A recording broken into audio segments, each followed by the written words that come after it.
जलाल जय मसीह की। परमेश्वर पिता का धन्यवाद करता हूँ कि जिस जीवित परमेश्वर ने एक अनुग्रह दिया है कि मैं उनके वचनों को लेकर आपसे बातें कर सकूं। भाई और बहनों और मित्रों, मैंने पिछले दिन में बात किया था लैंड फास्ट उपवास के बारे में और किस तरह से उसकी शुरुआत हुई थी ईस्वी सन 325 में। और वो निश्या नामक परिषद के टाइम पे दिन नक्की किया गया था कि लैंड उपवास किया जाए करके। और उस समय मैं बताया था कि कितने लोगों का सदस्य था, कितने लोग थे जो जिसमें उन्होंने अपनी हिस्सेदारी निभाई थी, और मेन व्यक्ति कौन था उसके बारे में भी बताया। पर कुछ नियम लैंड उपवास को लेकर कुछ नियम बनाए जो उस समय वो व्यक्ति उपस्थित नहीं थे, उनका नाम दिया गया है। वह मैं नियम आपको बताना चाहता हूं। 18 साल से लेकर 59 साल के व्यक्ति उपवास कर सकते हैं। सुनिएगा, 18 साल से लेकर 59 साल तक का व्यक्ति उपवास कर सकते हैं। 14 साल तक के बच्चों के लिए उपवास का नियम था 2 टाइम आधा आधा खाना खाने का, तीसरा टाइम पूरा खाना खाने का। और खाने के बारे में एक और नियम था मांस मटन को लेकर। उसमें मेढक का,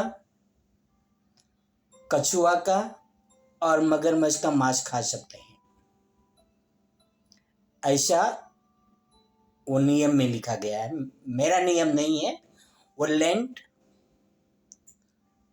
नियम के बारे में मैं पढ़ा और वो मैं आपको बता रहा हूँ। ये बाइबल का नियम भी नहीं है। भाई और बहन और मित्र, मैं कहता हूँ कि मैं उपवास का विरोधी बिल्कुल नहीं हूँ, पर वो उपवास का विरोधी हूँ जो मनुष्य ने बनाया है। मनुष्य हमारे लिए तय करता है। शरीर हमारा रिश्ता परमेश्वर के साथ जोड़ना है, तो वो हमें तय करना है कि हमारा उपवास कब, कहां पर और कैसे होना चाहिए। और यीशु मसीह जब उनके शिष्यों को मिलते हैं, यीशु मसीह ने पूछा कि तुम्हारे पास कुछ खाने के लिए है? तो उन्होंने कहा हाँ है, कुछ भुनी हुई मच्छी। वो शिष्य लोग दुखी थे क्योंकि यीशु मसीह की मृत्यु के कारण, और यीशु मसीह ने उनसे खाने को मांगा और यीशु मसीह ने वो भुनी हुई मच्छी खाई। यानी वो शिष्य लोग उस समय मच्छी खा रहे थे। और जब पतरस प्रार्थना कर रहा था तब उनको दर्शन आया। उस दर्शन में उसने एक चादर में बहुत सारे पक्षियों को लपेटे हुए देखा और दर्शन में उनको कहा उठ, मार और खा। पतरस कहा कि मैं अशुद्ध पक्षी या वगैरह नहीं खाता हूं। तब उसमें आवाज आई कि जिसको परमेश्वर ने शुद्ध ठहराया है, मनुष्य उसको शुद्ध नहीं ठहरा सकता। भाई और बहन और मित्रों, मांस खाना ही है तो इन जानवरों का मांस क्यों खाना है? और दूसरा भी नियम था कि जब तक आप उपवास करें तब तक शराब नहीं पीने का। आप कुछ मनोरंजन नहीं करने का। ऐसी बहुत सारी चीजें जो लेंट उपवास के नियम पर बताया गया है। पर पवित्र शास्त्र बाइबल कहता है कि उपवास का कोई उम्र नहीं है, कोई भी उपवास कर सकते हैं। और एक विधवा फनुएल की बेटी हन्नाया, उनके बारे में सब लोग जानते हैं। वह अपने पति के साथ सिर्फ कुछ ही साल रह पाई थी। उसके बाद उन्हें 84 साल का लाइफ बिना पति का गुजारा और वो रात दिन परमेश्वर के भवन में उपवास और प्रार्थना करती रही। हम देखेंगे लूका 2 में 36 और 37, लूक 2 36 और 37 यहाँ पर लिखा है, और आशेर के गोत्र में से हनानाया नामक फनुएल की बेटी एक भविष्यवक्ता थी। वह बहुत बूढ़ी थी और विवाह होने के बाद 7 वर्ष अपने पति के साथ रह गई थी। वह 84 वर्ष की विधवा थी, 84 वर्ष की विधवा थी और मंदिर को नहीं छोड़ती थी, पर उपवास और प्रार्थना कर करके रात दिन उपासना किया करती थी। यानी वो रात दिन उपवास और प्रार्थना किया करती थी। निन्वे के बारे में बात करते हैं। योना प्रचार करके जाता है और निन्वे के लोग, क्या राजा, क्या रंग, क्या गरीब, क्या बच्चे, क्या दूध पीते बच्चे, क्या पशु, क्या प्राणी, सभी लोग उपवास करते हैं। उनके मन तोड़ते हैं, वो परमेश्वर के सामने चले जाते हैं।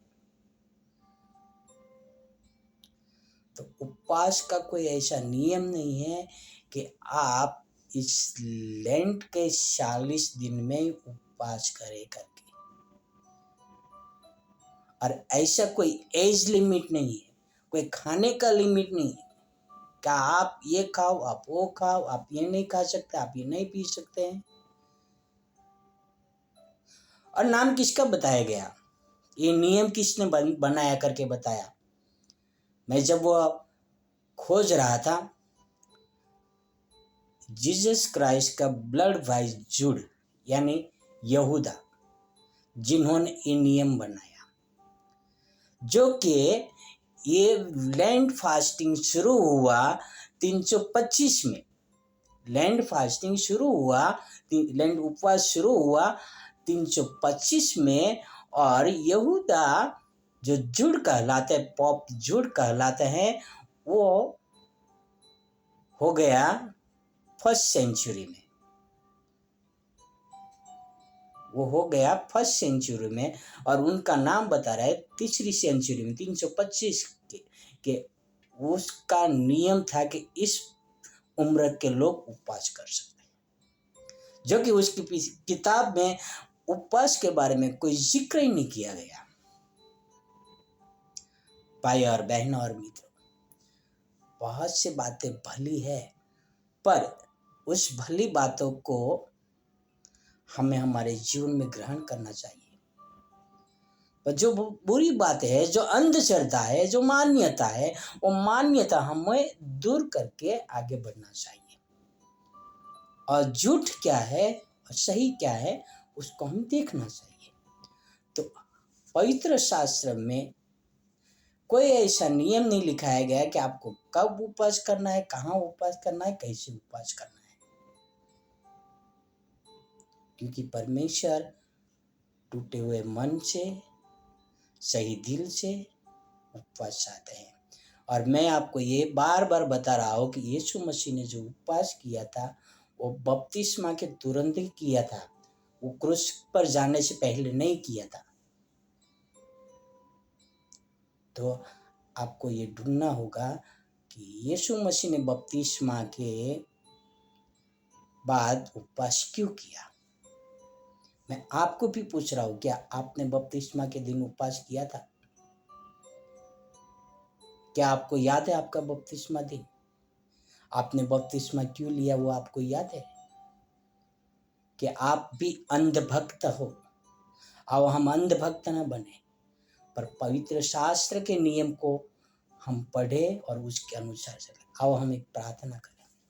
हे हमारे जीवित और पवित्र परमेश्वर पिता, हमें बुद्धि और ज्ञान दीजिए ताकि हम जो भी करे पिता आपके वचनों के अनुसार करे पिता, मनुष्य के रीति रिवाजों के अनुसार नहीं, अंधश्रद्धाओं के अनुसार नहीं पिता, पर हम आपको प्रसन्न करने के लिए कर सके पिता। आपसे प्रार्थना, आपसे विनती करता हूँ, जाने अनजाने में हमसे कोई पाप ना हो, कोई बुराई ना हो, कोई घमंड ना हो, कोई स्वार्थी ना हो पिता। हमें हर अधर्म से बचाए रखना पिता। ये आपसे प्रार्थना, आपसे विनती करता हूँ। धन्यवाद यीशु मसीह के लिए, आपके प्रेम के लिए और आपके अनुग्रह के लिए पिता। ये सारी प्रार्थना मेरे उद्धार करता, प्रभुओं का प्रभु, राजाओं का राजा यीशु मसीह के नाम से करता हूँ। आमीन, आमीन, आमीन। God bless you. Have a wonderful